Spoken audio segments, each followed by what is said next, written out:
Boa noite, sejam bem-vindos a mais um podcast nessa noite de terça-feira.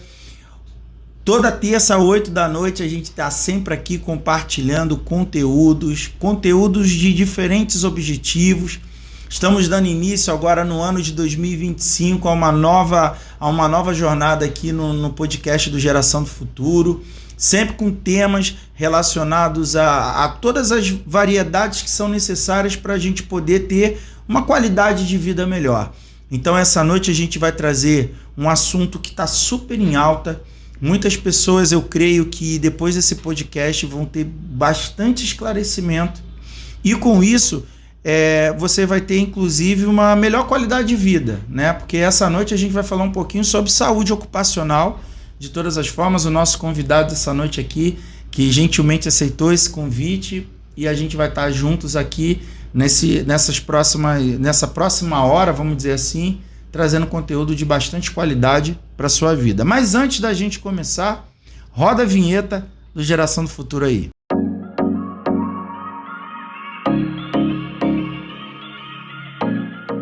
Bom, aquele pedido de sempre, tá? Que a gente sempre pede em todos os nossos podcasts. Curta, compartilhe, ative o sininho, joga lá no grupo da família do WhatsApp lá esse conteúdo que eu tenho certeza que vai ser de bastante relevância, porque essa noite nós vamos falar sobre um tema muito interessante que é incômodo demais quando chega até nós, e existem métodos, né, maneiras da gente conseguir se cuidar e ter uma qualidade melhor e conseguir talvez até mesmo prolongar, não sei, nosso convidado essa noite vai explicar isso melhor, não sei se dá para erradicar, vamos conhecer essa noite, né? Eu creio que é bem difícil com o passar do tempo, mas acima de tudo, como ter uma qualidade melhor de vida em relação a um assunto tão delicado que atinge a nossa sociedade como um todo.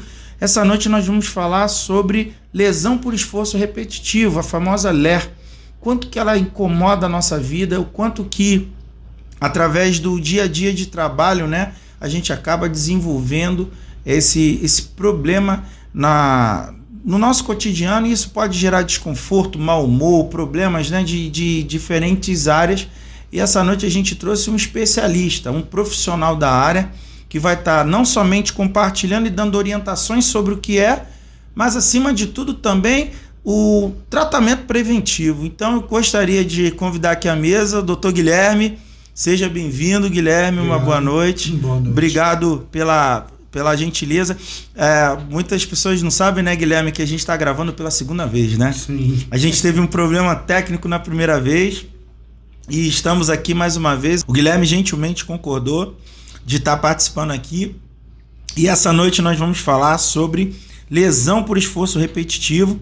Mas antes da gente começar, Guilherme, se apresenta um pouquinho para o pessoal, conta um pouquinho aí da sua história, quantos anos de profissão. Doutor Guilherme, que é fisioterapeuta aqui na Ilha do Governador. Seu consultório é na Portuguesa, né, Guilherme? Portuguesa, perto do Hospital Evandro Freire. Perto ali do Evandro Freire. Conta um pouquinho aí da sua história, se apresenta para o pessoal, olha lá na câmera, se apresenta para o pessoal te conhecer um pouquinho. Hugo, antes de mais nada, eu queria agradecer o convite, né? E dizer da importância desse espaço que você está disponibilizando para a gente falar de uma coisa que realmente incomoda e afeta bem a população, tá? Meu nome é Guilherme Tavares da Silva, sou fisioterapeuta, formado pelo Instituto Brasileiro de Medicina de Reabilitação, no Rio de Janeiro, já uma estradazinha de 32 anos de formado, e estamos aí cada vez mais tentando evoluir para atender melhor essa população que nos procura. Bacana, bacana. A gente vai falar essa noite, né, Guilherme? Vamos falar um pouquinho sobre lesão, né? E uma lesão que muitas pessoas desprezam, né? Sim. É correto afirmar que ela geralmente ela é proveniente mais da questão de saúde ocupacional, né? Praticamente ela ganha uma importância, né? Porque já foi reconhecida pelo Ministério do Trabalho como uma doença de caráter profissional, e hoje está em terceiro lugar da forma mais incapacitante das pessoas, né? Grande nível de pessoas que têm sua vida afetada por essa questão da lesão por esforço repetitivos. Caramba, então assim, para quem está nos assistindo essa noite entender melhor, né? A gente está falando de um terceiro, é o terceiro problema hoje que mais tem colocado profissionais inativos, né? Colocados aí em licença, né? Licença médica. Licença médica. E geralmente, Guilherme, assim, para a gente começar explicando bem para quem está nos assistindo, como que a gente pode começar a detectar os primeiros sinais, né? Sim, os primeiros sinais é basicamente aquilo que todo mundo sente, dor. E a partir do momento que a dor vai limitando movimento, vai diminuindo força e vai trazendo alterações, principalmente na questão da articulação, vai dando todos os caracteres para que haja a detecção, né, o diagnóstico desse tipo de lesão. Legal, então primeiro indicador. Existem áreas, seria correto afirmar que existem áreas específicas que começam a dar mais sinais do que em outras? Como que uma pessoa ela pode, né, começar a detectar assim, possivelmente eu estou desenvolvendo, não sei se também é correto afirmar, né? Sim. Estou desenvolvendo a lesão por esforço repetitivo. Como é que tem áreas específicas? Basicamente, pode-se dizer determinadas profissões, né? Com determinados movimentos, atletas, né? Atletas de alta performance. Hoje em dia a gente pode dizer que o esporte ele é benéfico, mas o atleta de alto nível sempre convive com dor. Então, isso tudo, o ritmo de treinamento pode ter a questão da lesão por esforço repetitivo. Porque ele, para realizar qualquer atividade, ele vai fazer aquele movimento repetido vários dias, vários meses, vários anos, e isso traz uma consequência. Caramba, então literalmente, né? É o esforço repetitivo. Então, sim, vai fazendo. E eu me lembro que eu tenho, né? Eu já fiz muito tratamento no ombro, né? E eu lembro que o início eu não tinha uma dor. Eu sentia como se o ambiente estivesse meio quente. Sim. Isso também é um indicador? É um indicador, porque quando você tem o esquema dor, né, tem uma evolução, que são os sinais, que é aumento de calor, é um inchaço, entendeu? É o dolorimento. Isso tudo são características que vai trazendo uma espécie de uma inflamação na região que está sendo sobrecarregada. Bacana, legal. Então, você que está aqui essa noite nos assistindo, né? E a gente está falando um pouco sobre a questão de saúde ocupacional, né?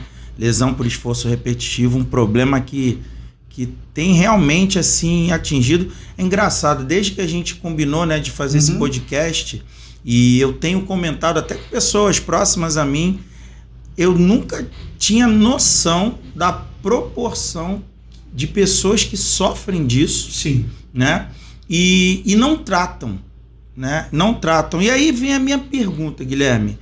A médio prazo, o não tratamento das lesões, né? O que isso vai começando a ocasionar na vida, né, eu não sei se é correto falar, da pessoa, no geral. O que começa a acontecer aí a partir daí?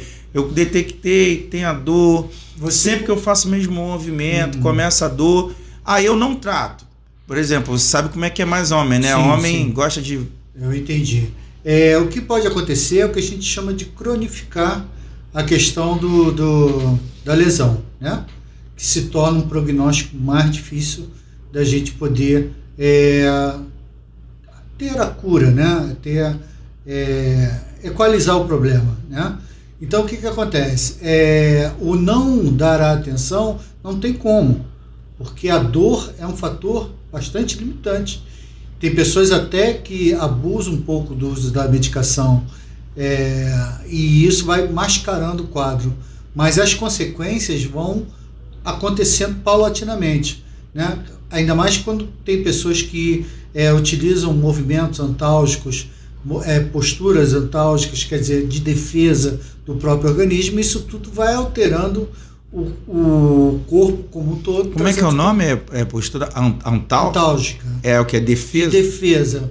Me dá um exemplo para o pessoal que está assistindo, você mencionou a questão do teu ombro, né? Sim, tratei durante muito tempo.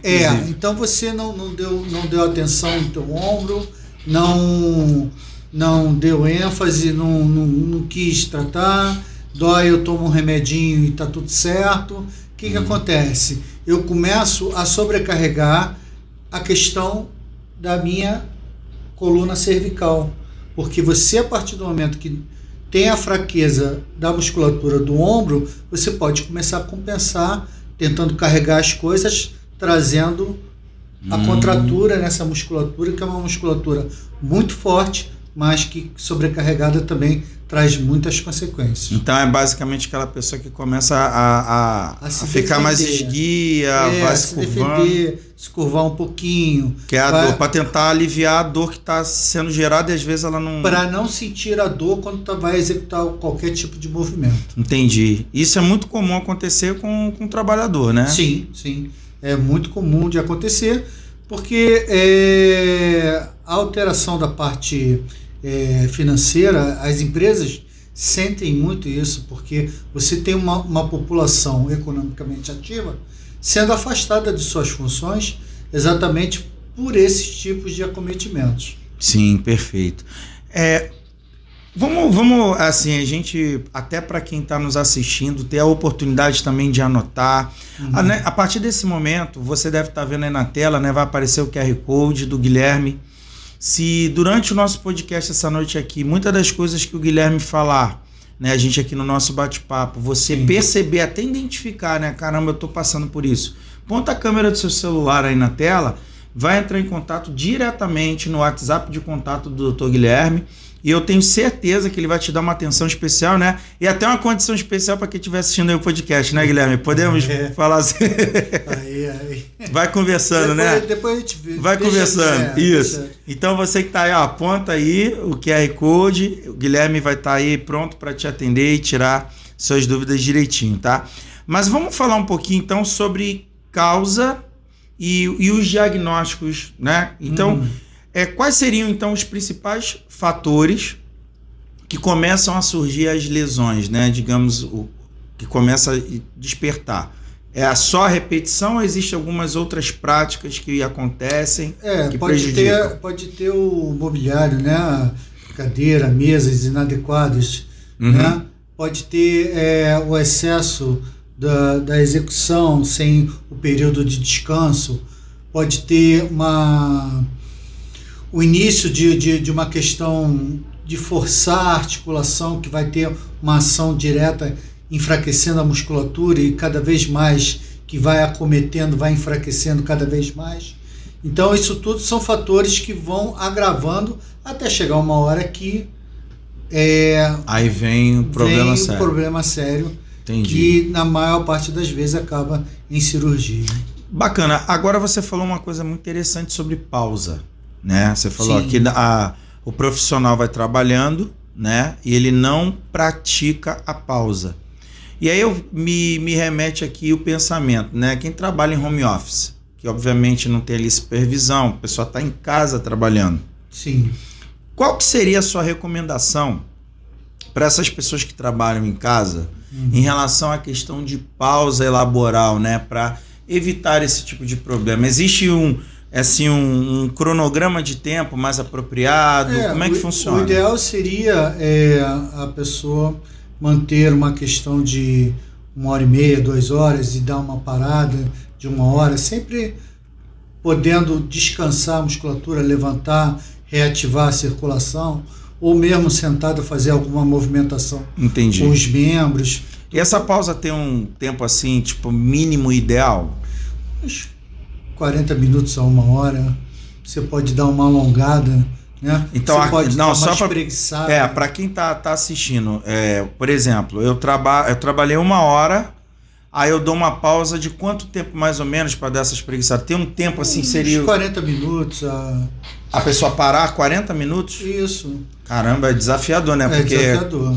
A empresa botar a pessoa parada 40 minutos... Bom, é melhor do que ficar parado durante vários meses. de recuperação sem saber se ele vai voltar para aquela função ou não, né? É verdade, é verdade. Então, ó, você... É um investimento. Agora, uma dúvida. Se diminuísse, por exemplo, essas jornadas de tempo, fazendo pausas, digamos, regulares. Isso né? é uma parte. Isso não é um total. Não significa que você, tendo esse tipo de atitude, você vai não ter o problema. Sim. Você pode adquirir o problema. Mesmo com as pausas, mesmo com tudo, pode pausas, gerar. Por isso Entendi. Que é interessante. Fortalecimento muscular, os alongamentos, os aquecimentos. Até para trabalhar, né? Muita gente tem por hábito fazer isso só quando faz atividade física. Faz atividade física. E não faz isso para trabalhar. Exatamente. E isso ajuda bastante. Muito. Caramba, olha aí, você que está aqui nos assistindo essa noite, ó. Eu vou falar para você, Guilherme, eu nunca tinha parado para pensar nisso. Sim, é porque, infelizmente, as pessoas estão num ritmo muito frenético e está levando muita automação das coisas. Sim. Então a pessoa senta, vai trabalhar e não pensa num todo. Entendi. E não pensar nesse um todo faz com que a gente só fique focado em uma coisa, né? Entendi. Eu estou aqui junto com você aqui fazendo esse podcast, estou olhando para o quadro ali, foco, e aí a pessoa tem que ter o foco. Perfeito. Que é tudo uma preparação. Sim. Existe o início, existe o desenvolvimento, existe a finalização. Perfeito. Então, essa questão é uma coisa super importante para o seu dia a dia. Legal. E, Guilherme, assim, em relação a diagnóstico, a LER, ela é facilmente diagnosticada? Existem exames ou tipos de procedimentos que são necessários? Como é que funciona? Para a pessoa constatar, tem a LER. A partir do momento que começa a ter problemas, né? Tipo, mão começa a ficar dormente, mão começa a ficar muito inchada, articulação, um movimento sente dor, ele vai procurar um profissional. Sim. Né? Na maior parte das vezes, um profissional médico. E no consultório médico ele tem o mecanismo de alguns testes ortopédicos que vai delineando o que pode ser a questão. Entendeu? E junto disso tem os exames, né? Que pode ser até de uma eletroneuromiografia, né? Para ver a condução nervosa, se há compressão em algum local. Você pode ter simplesmente um raio-x. Raio-x já consegue muitas das vezes detectar ou é mais difícil? É mais difícil, é porque fica, principalmente a galera de plano de saúde, fica difícil partir direto para uma ultrassonografia, para uma ressonância magnética, então acaba começando primeiro pelo raio-x. Entendi. Que dá para ver se existe alguma alteração óssea. É um procedimento menos profundo, sim, mas já dá uma menção parâmetro, de alguma coisa. Mas Entendi. O ideal mesmo seria a ressonância, né? A ressonância magnética e a ultrassonografia. Legal. E a eletroneuromiografia para ver a condição nervosa se está diminuída. A eletroneuromiografia que você citou não é muito usada em hospitais para exames, né? Isso aí seria... É usado bastante? Principalmente se a pessoa está desenvolvendo síndrome do túnel do carpo, por exemplo. Aquele da mão, né?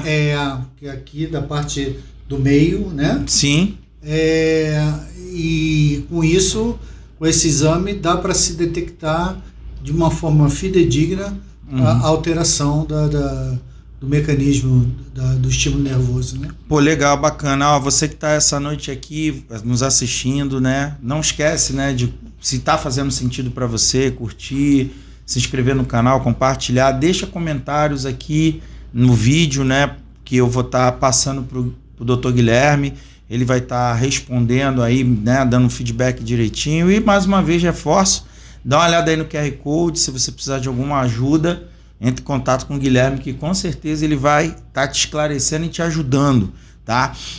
Guilherme, é muito interessante, assim, a gente já falou sobre sinal de alerta, né? É bem interessante. Agora, existe uma coisa, eu não sei se isso de fato existe. Existem alterações no corpo de uma pessoa que está com LER, ou é somente essa questão que você falou, que é andar em sistemas de defesa, né, que você colocou nessa? Não é... Eu não entendi.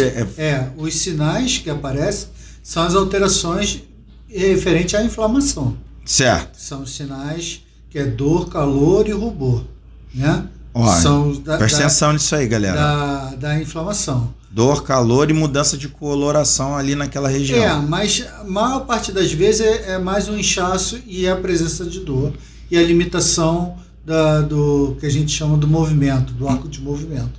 Então, qualquer movimentação que vai gerar dor é um sinal bem característico. O que eu me referi na questão da posição antálgica é que quando você não dá aquela devida atenção para o que está acontecendo, para o que o corpo está sinalizando para você, você vai buscar adaptação para você continuar exercendo aquilo que você quer exercer. Perfeito. Entendeu? Entendi. Isso não quer dizer que essas alterações são apresentadas em decorrência do problema da lesão. Isso é uma postura de defesa, né, a nível até, às vezes, inconsciente do indivíduo, para poder ou não sentir dor. Porque ninguém gosta de ficar... Pô, dor é horrível. Nem me fala. Sentindo dor. Porque aí afeta várias áreas da nossa vida, né? Emocional, principalmente. Eu me lembro... Depressão. Eu me lembro quando eu estava no ápice da dor, né? E que você até comentou um pouco antes, né? Sobre a questão da automedicação, né? Sim. Quando eu estava na crise da dor, fui no hospital, fui lá, fiz o tratamento, aí pronto, descobri qual era o remédio que aliviava a dor, mas não estava resolvendo nada, porque geralmente ele dura um período. Sim. E a dor volta. Porque você não eliminou a causa. E assim... Você controlou o efeito. Controlou o efeito, né? E aí fica aí uma orientação, Guilherme, se você puder dar uma orientação aí pra galera do jeitinho, que nem eu tava. Quais são aí esses perigos, né, dessa medicação excessiva a médio prazo na vida, né, da pessoa que tá com lesão e não tá tratando a lesão? O corpo te manda um sinal. Qual é o sinal? A dor. A dor. Pronto. Mas aí eu tomei o remédio, aí ele... Desapareceu a dor. Ele desaparece durante o período da dor. Sim, porque é aquela famosa história. Ele atua em cima das fibras nervosas, fazendo a inibição da dor. Beleza. O estímulo da dor.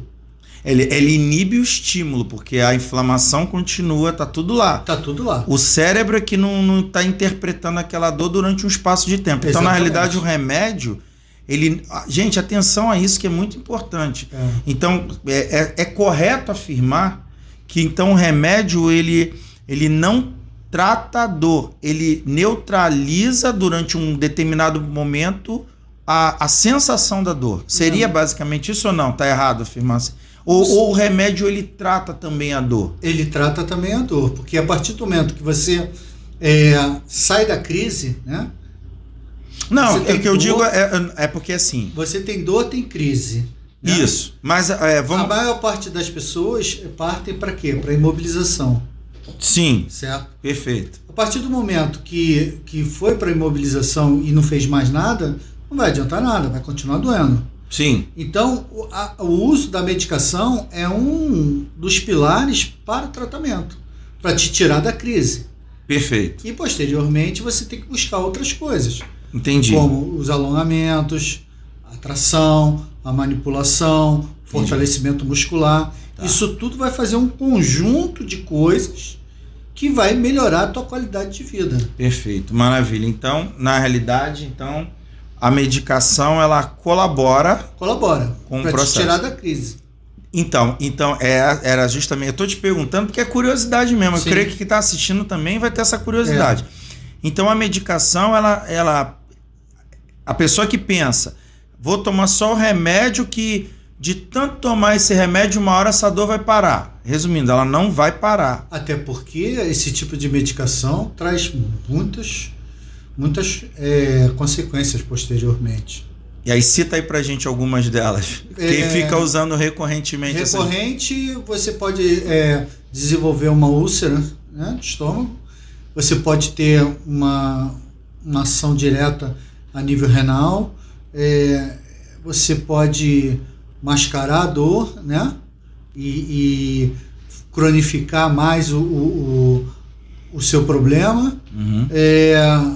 Basicamente é isso. São medicações muito fortes. Então, assim, por exemplo, até a gente tem casos, né, atletas, essas pessoas que estão com dor e ficam o tempo todo com esse uso de substância e não trata, vai... Não tem como, porque a performance deles cai. Vai cair. Isso. Mas a medicação, ela durante um período, ela tira a sensação da dor.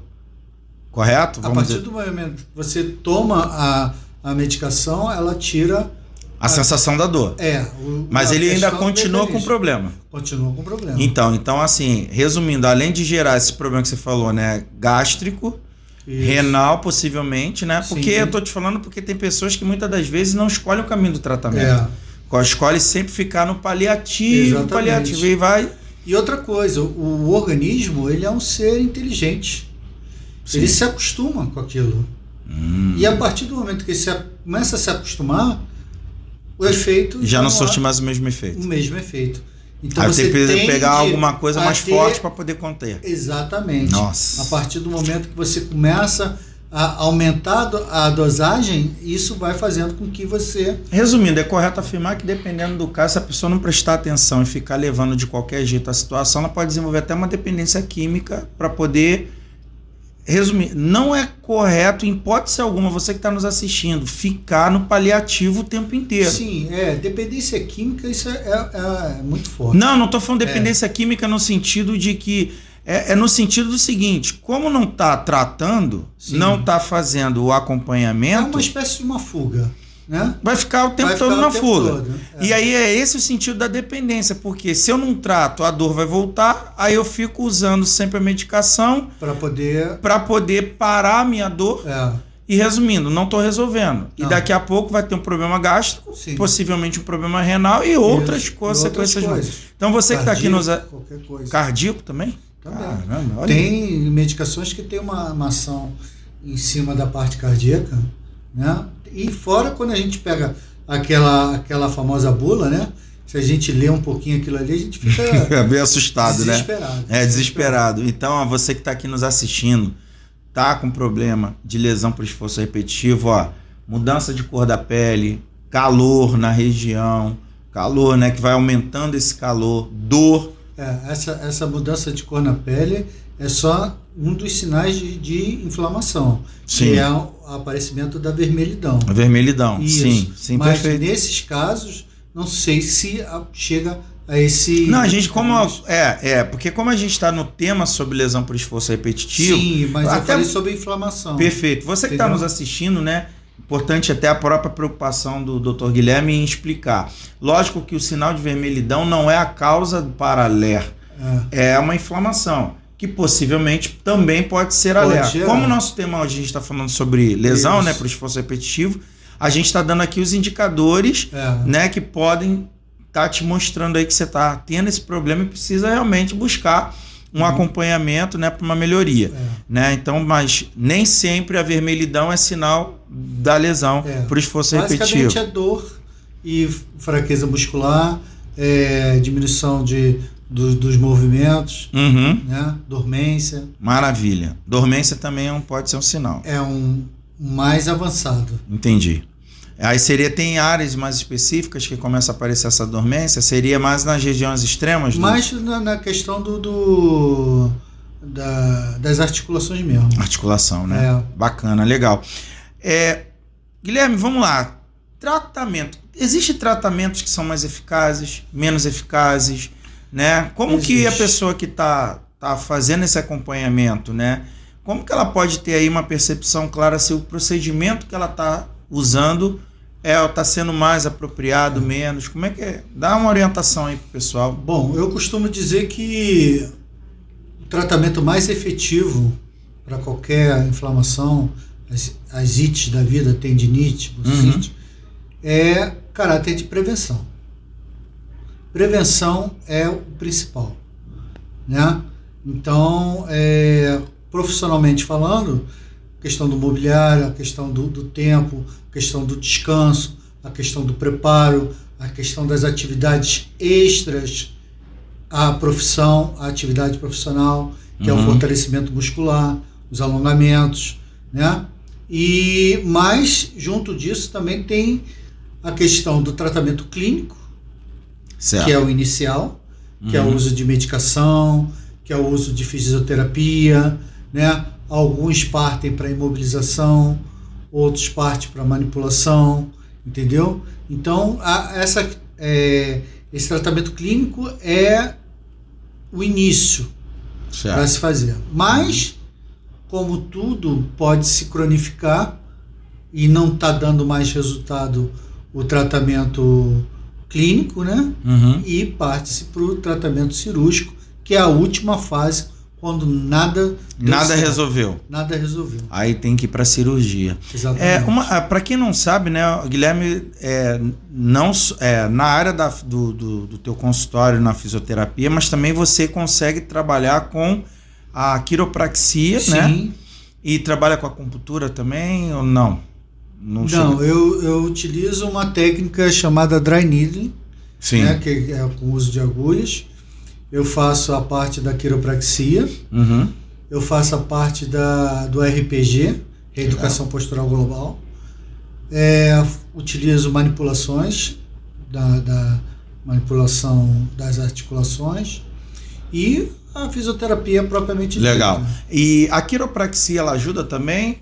Sim, porque a partir do momento que você tem as alterações a nível das articulações, você começa a promover o que dentro da quiropraxia se chama as subluxações, né? Que não tem a ver com a subluxação ortopédica, né? A luxação, quer dizer, perda da congruência articular ou entorse, a sobrecarga. A subluxação dentro da quiropraxia é uma disfunção. Ele passa a funcionar de uma forma alterada, trazendo consequências, que pode ser desde a compressão como diminuição do arco de movimento. Entendi, bacana. Então, E aí você utiliza da quiropraxia com os ajustes a nível articular para que ela possa restabelecer o movimento de normalidade dela, fazendo a liberação dos nervos, dos músculos, né, dos tendões, e volta a ter uma harmonização da articulação. Bacana, bacana. Ó, você que está aqui nos assistindo e está falando sobre lesão por esforço repetitivo essa noite, já deixa aí seu like, deixa suas perguntas. Todas as perguntas que forem feitas hoje aqui nesse podcast, a gente vai estar encaminhando para o Guilherme, ele vai estar respondendo. A resposta que a gente colocar aí nas suas perguntas, eu vou primeiro mandar para o Guilherme vai me responder e a gente coloca lá para você. Ou se você preferir, né, um método talvez que seja mais prático para você e mais rápido, aponta a câmera, ou também pode na descrição do vídeo acessar o link também do contato do Guilherme para ele poder estar esclarecendo as suas dúvidas aí. Não vou dizer tempo real, né, que de repente manda pergunta, você pode estar atendendo algum paciente, mas assim, o mais rápido possível ele vai estar retornando. Maravilha. Tentar esclarecer o melhor possível. Guilherme, quanto tempo em média hoje um trabalhador ele pode levar? Logicamente que eu sei que deve depender de grau de lesão, nível de comprometimento, mas existe um tempo médio que o trabalhador geralmente ele acaba se afastando, né, das suas ocupações? Existe algum estudo, alguma análise que diz mais ou menos o tempo médio que o trabalhador acaba ficando fora do seu espaço de trabalho? Quanto tempo em média, né, o trabalhador ele pode levar para se recuperar aí da lesão e ficar numa condição laboral melhorada? Porque assim, a gente vê o esquema do Instituto, né? Que é o funcionário é afastado 15 dias, né? De 15 a 30 dias, depois faz a questão lá com o perito, né? O médico perito. Mas o que a gente vê na maioria das vezes é uma avaliação se o funcionário consegue voltar a realizar as funções dele ou se vai participar de um treinamento de uma outra função profissional para que ele consiga exercer sem que traga o problema dele, né? A questão da recuperação do tempo, isso vai de acordo com uma recuperação de uma articulação, né? Ele é submetido a um tratamento clínico, né, com fisioterapia, essas questões todas. Geralmente a recorrência, vamos dizer, semanal, o ideal seria o quê? 2 vezes por semana, 3 vezes por semana? Não, o ideal é assim, o ideal de tratamento mesmo seria todos os dias, né? Mas isso é uma coisa que acontece em alguns lugares que tem a questão do convênio, a questão do particular se torna uma coisa muito cara, mas você fazendo um trabalho de 3 vezes por semana, você consegue amenizar e dar um bom start nesse tipo de tratamento. Entendi. Mas é lógico, não é gerar nenhuma forma de expectativa, não é essa a nossa intenção. Sim. Mas geralmente você como profissional da área, né? Vamos pensar assim, uma pessoa que não está com uma lesão muito, muito forte. Muito forte. Uma dor excessiva, comprometimento e tal. Geralmente ela começa a ter uma progressão, fazendo aí de 2 a 3 vezes por semana, geralmente em semanas ou às vezes meses? Às vezes em semanas você já começa a ter uma resposta ao teu tratamento, né? Agora, tudo é um conjunto. Para saber até se ela vai ter que utilizar que a gente chama de órtese, que são os auxílios, né? Ou das adaptações. Legal. Entendeu? A nível dela profissional, tudo tentando amenizar essa sobrecarga que às vezes de ficar muito tempo numa posição ou muito tempo fazendo um movimento vai gerando esses desajustes. E gelo ou calor? Porque tem sempre, né? Sempre tem os entendidos. Os entendidos de plantão que eu faço gelo, não, mas o ideal é compressa de água morna. Afinal de contas, o que ajuda mais? Ou os dois ajudam? Os dois ajudam, né? O ponto de partida é no que o paciente se adapta melhor. Legal. Tem pessoas que têm aversão ao frio e tem pessoas que não se dão muito bem com o calor. Então, tem pessoas que com o gelo gostam mais do uso do gelo. Então, o ponto de partida é esse. Você tentar proporcionar uma coisa que já tem um incômodo ali. Né? Sim. Então, você tem que tentar essa parte. Né? Eu gosto que no momento de crise, na inicial, o uso do gelo. Pelo menos 2 a 3 vezes ao dia. E posteriormente, né, as pessoas que começam a prolongar um pouquinho mais o quadro, o uso da compressa de água morna para quente. Água morna para quente, né? Isso. Entendi. Então, cada fase aí acaba... Gente, assim, a gente está dando dica aqui para aliviar, tá? Mas em hipótese alguma, você vai pegar esse podcast para usá-lo para se autoclinicar. Por favor, tá? Aqui a gente está compartilhando para gerar, obviamente, conhecimento para você entender os cuidados que precisa ter, mas isso não está te isentando da procura possivelmente aí de um profissional para resolver de vez essa questão, né? Eu me lembro, eu prorroguei muito, sabe? Nossa, chegou um ponto que ficou insustentável para mim. Sim. Né? Então, assim, até para dirigir, né? Porque o meu, eu atingi, eu não conseguia fazer esse movimento direito. E para dirigir, fazer movimento, toda vez que fazer uma curva com carro, alguma coisa, daqui a pouco até bater, né? Sofrer um acidente. E isso vai limitando cada vez mais as pessoas. E tem pessoas que são muito ativas que acabam entrando num quadro de depressão. Sim. É uma coisa que a gente vê no nosso dia a dia, pessoas que estão, sabe, até desistindo. Desanimadas já, né? Mesmo. Como se entregando mesmo. E é interessante porque você falando assim, né? Às vezes a pessoa ela tá num quadro depressivo por causa da dor. Então tratou a dor em alguns casos, lógico, vai acabar melhorando também até esse quadro, emocional, né? Porque você passa a fazer uma atividade, você passa a voltar a se sentir útil, passa a ter um objetivo, então você passa a ter um monte de coisa e vai continuando a caminhada. Falando de atividade, eita, isso é bom. Existe algum tipo de recomendação em relação à atividade ou exercício que as pessoas podem fazer em casa? Então, assim, para quem está ali assistindo o podcast hoje, tô em casa porque às vezes eu não tenho condição de ir para uma academia, eu posso fazer alguma coisa ao ar livre. Existe algum tipo de exercício que você pode assim dar uma dica para o pessoal que está nos assistindo poder estar fazendo em casa recorrentemente? Sim, a questão toda, existe alguma movimentação, né, que eu falei anteriormente de aquecimento, até você falou que nunca tinha parado para pensar de aquecimento para trabalhar. A partir de amanhã eu já estou aqui fazendo. Então, movimentos circundatórios são movimentos que começam a fazer o trabalho de aquecimento da própria articulação, trabalho de alongamento, né? Alongando a musculatura, né? O trabalho de própria movimentação do braço. Mas eu trabalho aqui e preciso fazer do ombro também? Precisa, você não está na posição. Quem é que sustenta o teu membro superior? É o ombro. Quem é a ligação com o corpo? É o ombro. Então ele vai ficar numa posição também parada. Então, e essa inércia é ruim, né? E tem a questão da coluna também, né? Fazer os movimentos que você pode fazer, para frente, para trás, para um lado, para o outro, circundução, né?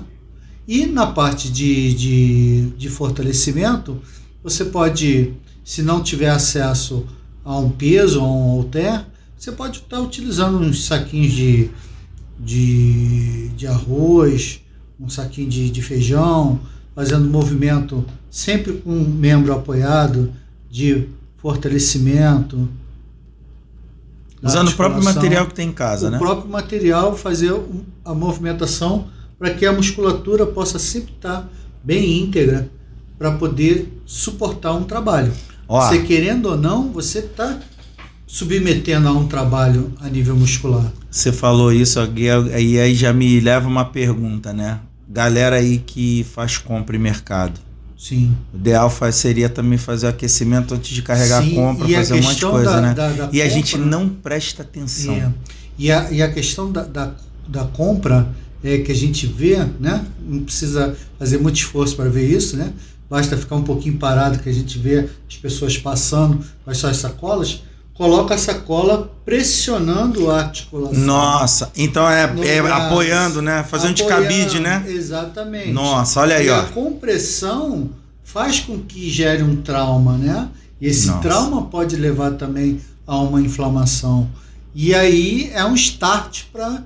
Olha aí, você aí, que fica botando aqui no pulso, fazendo teu braço de cabide, alavanca, né? De alavanca, meu Deus.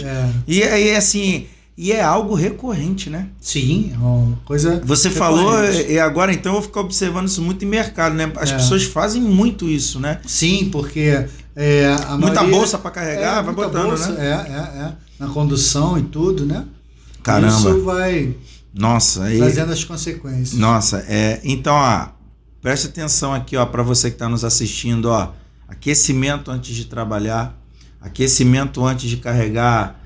Compra em mercado, aquecimento como um todo, né? Sim. Tem que estar sempre fazendo. Você tem que preparar o que você vai submeter a um esforço, né?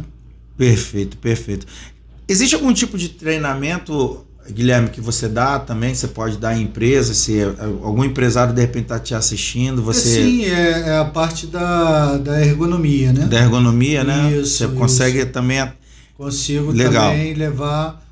um pouco de alguns aconselhamentos e algumas diretrizes para as empresas para tentar evitar esse tipo de problema dentro, porque para a empresa é um prejuízo relativamente grande. Sim. Você ficar com um funcionário economicamente ativo, parado, afastado, atrapalha bastante. Atrapalha bastante. E assim, em relação aos profissionais que estão com o quadro, né? O que você geralmente recomenda, né, para o paciente que está iniciando o tratamento, né? Então ele tomou a consciência que está com alerta, detectou o grau. Existe alguma orientação que você pode dar para quem está dentro do diagnóstico nesse momento nos assistindo, para ele ter uma boa qualidade de vida enquanto está lidando com o tratamento, né, e com a lesão? Existe alguma orientação e recomendação? Inevitavelmente tem que eliminar a causa, né? Sim, não, ele começou a tratar, perfeito. Elimina-se a causa. E aí você parte para os sinais, sinais e sintomas, né? Você vai trabalhando para erradicar aquela inflamação na articulação. Ok. E a volta? É a grande pergunta. Sim. Ele vai voltar a fazer a mesma atividade. Perfeito. Se ele tiver condições. Eu ia fazer essa pergunta agora, então, inclusive. o que acontece? Essa modificação do ambiente é uma coisa super importante. É você dar credibilidade e dar ênfase nas coisas que às vezes a gente deixa passar batido. Beleza. Né? Por exemplo, tirando como exemplo aqui o curso de informática, né? Na informática, o pessoal que trabalha com os braços muito esticados, muito afastado do aparelho, né? Fazendo uma sobrecarga sem qualquer tipo de apoio, é um forte candidato a começar a desenvolver. Caramba. Aqui a galera de volta e meia, eles ficam circulando, sai de posição, muda por causa justamente que a gente tem essa... E aí vai, desde a questão que você sempre dá ênfase, quais os locais que pode aparecer mais ou menos. Tudo é um conjunto. Perfeito. A maneira que você senta, a maneira que está posicionado os seus pés, a maneira que você está com o pescoço, a altura do visor, né? Isso tudo é um conjunto que, se pode tiver gerar alterado, vem fazendo um comprometimento em conjunto. Bacana. Guilherme, vamos agora mudar um pouquinho da faixa etária, né? Porque aqui na Fortaleza Cursos eu tenho certeza que a gente tem muitos alunos da terceira idade. E aí eu preparei aqui umas perguntas em relação a ler na terceira idade.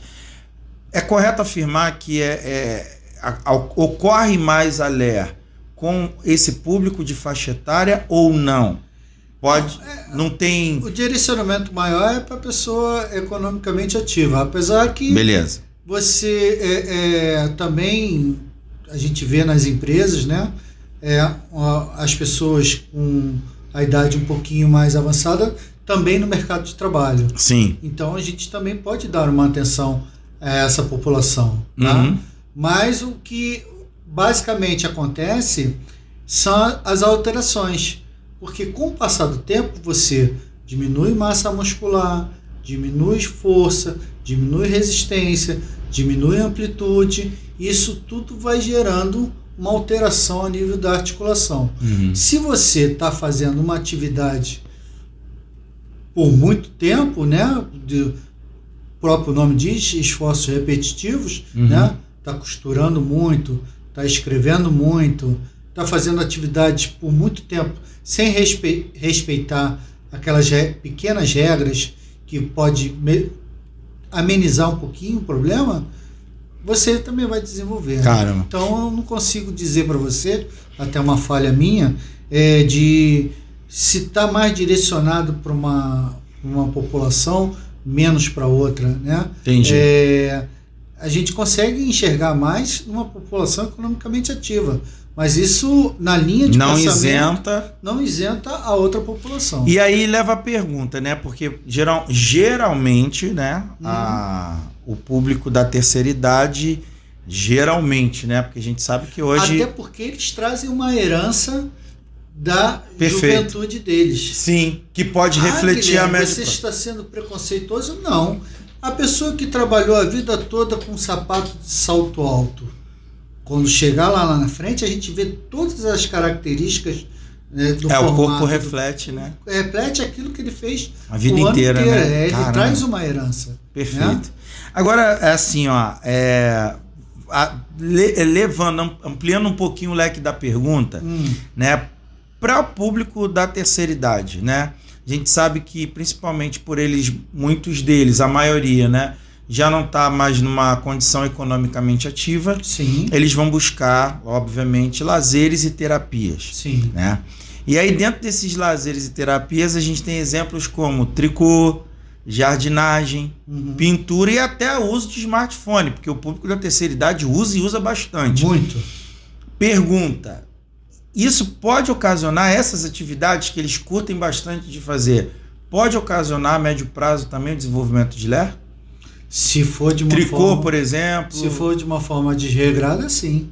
Qualquer movimento que você faz, né, você deve lembrar um pouquinho que eu falei, aquecimento, alongamento, fortalecimento, porque o grande remédio para a gente se chama movimento. Perfeito. O corpo precisa de movimento. O corpo que é mais inerte vai sofrer as consequências. Entendi. Cada vez menos. Uhum. Se você solicita mais do teu corpo, ele te entrega mais. Perfeito. Se você solicita menos, ele te entrega menos. Mas se você é abusado, ele vai gritar logo dizendo estou sobrecarregado. E tem muito idoso que abusa, né? Abusa bastante. Abusa. Né? Hoje você atende mais o público idoso, da terceira idade? Eles são levadinhos, né? São. Alguns tem que ter até questões assim que a gente poderia falar assim, não, isso aí dá para você fazer, mas a gente às vezes dá uma segurada no que dá, vai com calma, porque ele tem que ir realmente com calma, porque tem uns que realmente exageram um pouquinho. É porque eles são, né? Eles é muito difícil, né? Eles são muito ativos. Vivo, né? Você tem uma vida, eu digo, o grande problema de trabalhar na recuperação dos idosos, porque eles tinham um mundo e alguns ficam reduzidos a 1/4, né? A 4 paredes. E isso é uma coisa que mexe muito com a cabecinha deles. Nossa, e traz um decréscimo na parte do emocional e para trabalhar. Eles querem se movimentar, né? Eles querem movimentar. Eles querem curtir, eles querem cada vez mais buscar. E quando a gente encontra, são assim resultados fantásticos. Sim, imagino. Eu acho interessante, né? Porque você vê, né? E até estimulante para a gente mesmo que chega para realizar um trabalho. Eu imagino, né? Porque você vê, né? É uma população que é considerada economicamente menos ativa, mas que quer se manter ativo, né? Sim. E aí existem os jovens hoje que não querem se movimentar tanto, né? E aí entra uma questão também. Obviamente que eu creio que vai confirmar, mas o alerta aqui para os jovens que estão nos assistindo, né? E para as famílias, os papais e as mamães que gostam de deixar a garotada em casa jogando online a vida inteira, fecha a porta do quarto, fica lá madrugada adentro. Qual é a orientação aí a dar para as famílias e para os jovens aí que estão direto aí na internet jogando? Aquela famosa história. Você acha que um jovem vai ficar sentado bonitinho na posição o dia inteiro? Não. A sobrecarga do equipamento, as questões da visão, dos estímulos, dos excessos de estímulo, quer dizer, tudo é benéfico, tudo veio de uma forma positiva, mas o exagero, o excesso é que se torna o negativo. É igual a história, né, que todo mundo fala, né? A gente precisa beber água, mas se beber água demais afoga, né? Sim. Então você tem que buscar esse equilíbrio, né? Que Exatamente. é o grande desafio, né? Vocês que estão aí nos assistindo, tá? Deixa aí seus comentários, né? Deixa pergunta aí pro Guilherme. Eu creio que essa noite, eu posso te dizer que para mim, Guilherme, nossa, eu já tirei inúmeras dúvidas aqui. Não, é muito legal a gente ter esse cuidado. A gente tá chegando no final, Guilherme, e voltando ainda nos idosos, e a gente tem um carinho muito grande, um apreço, principalmente porque a gente sabe que eles ficam recorrentemente em casa, tudo isso. Como que os idosos, né, eles podem adaptar o ambiente deles domésticos, tá? Onde eles moram lá direitinho, para evitar movimentos repetitivos que possam estar ocasionando aí as lesões? Tudo assim, você direciona para a idade, né? Mas é de uma forma geral, né? Se você se predispõe a fazer qualquer tipo de atividade, você tem que montar um ambiente propício para exercer aquela atividade. Perfeito. Não fazer de qualquer jeito, fazer deitado, tem que ter toda a estrutura para você fazer a atividade sem trazer consequências, né? E a questão do descanso é uma coisa super importante. Perfeito. Entendeu? Porque o corpo precisa se recuperar, entendeu? Então, basicamente é isso. Então, idoso, sossega. Se você quer exercer a parte da jardinagem, que faça com um equipamento adequado para fazer a questão da jardinagem. Se o idoso quer fazer a questão do tricô, que esteja num ambiente propício para aquilo e não fique durante muito tempo fazendo o mesmo movimento, né? E possa também dar uma prioridade naquele outro lado, né? Porque tem muitas pessoas que não gostam de fazer atividade física. Infelizmente, a atividade física é um grande caminho para você poder manter uma qualidade muito boa de vida. Maravilha. Para a gente chegar no final, estamos na reta final, tá? Vamos fazer aqui rapidamente um bate-bola? Sim. Bate-bola, vamos lá. Vamos fazer aqui, ó, mito ou verdade, beleza? Vamos lá. Aí o Guilherme vai responder aqui pra gente. Vamos lá, mito ou verdade, Guilherme? LER só acontece com pessoas que trabalham em escritórios ou fábricas? Mito. Mito. Mito. Porque você tem os atletas. Sim. Você tem as fábricas, você tem os escritórios, você tem as pessoas de home office, né? A utilização muito do celular.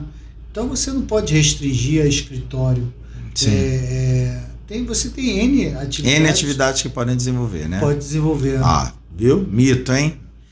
Vamos lá. Mito ou verdade, Guilherme? Dor nas mãos e articulações sempre significam LER.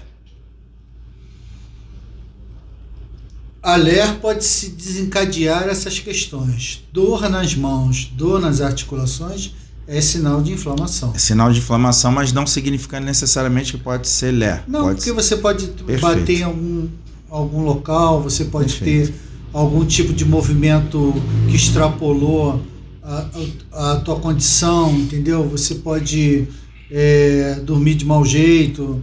Então, mito.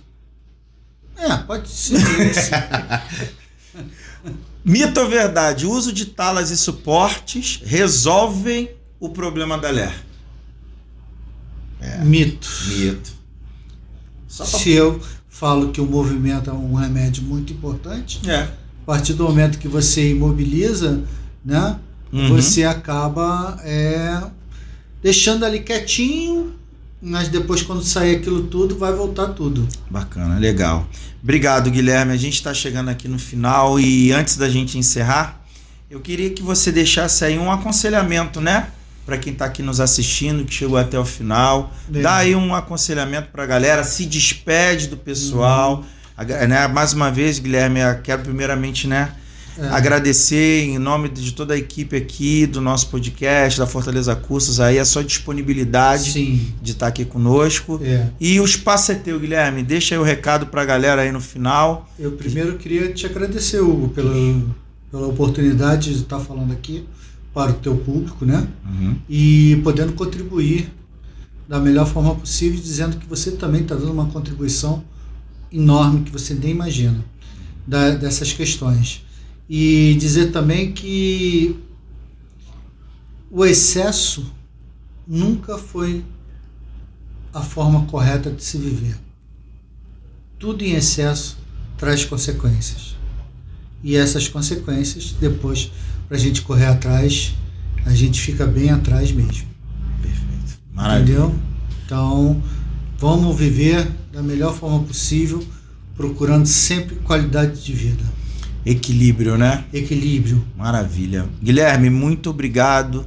Você que está aqui nos assistindo também, a gente deixa aqui o nosso muito obrigado para você que chegou até o final conosco aqui. Mais uma vez aquele pedido, curta, compartilhe, ative o sininho. Estamos chegando aí agora numa série em 2025. Você já se prepare, vem coisa boa esse ano. Primeira coisa boa que a gente já trouxe, né? Falamos sobre qualidade de vida, saúde laboral, para que você possa realmente a gente não precisa ter que parar a nossa vida em função de cometimentos que você pode. O Guilherme, olha aí quantas coisas ele compartilha essa noite. Prevenção é o melhor caminho.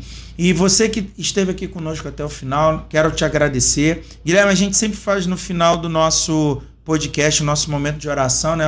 Os nossos seguidores estão aqui sempre acompanhando, então nós vamos ter esse momento agora para a gente poder estar finalizando nosso podcast essa noite, tá? Então, vamos orar. Senhor, te agradecemos essa noite a vida do Guilherme, doutor Guilherme, que esteve aqui, gentilmente cedendo do seu tempo, do seu conhecimento para estar compartilhando conteúdo de grande valor, de grande qualidade na vida do público que com certeza vai estar sendo alcançado através dessa mensagem e que através do trabalho do Guilherme, Pai, o Senhor possa continuar gerando recursos, gerando prosperidade na vida do seu filho.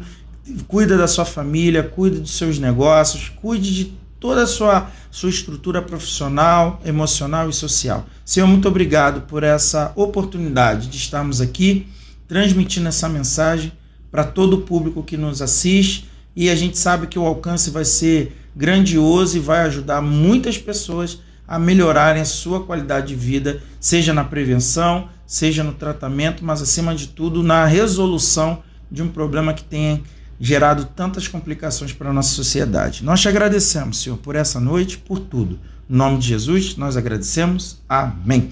Obrigado por tudo, você que nos assistiu. Semana que vem temos mais um podcast do Geração do Futuro. Obrigado mais uma vez, você que esteve conosco até aqui. Um abraço, Deus abençoe sua vida e até semana que vem. Tchau.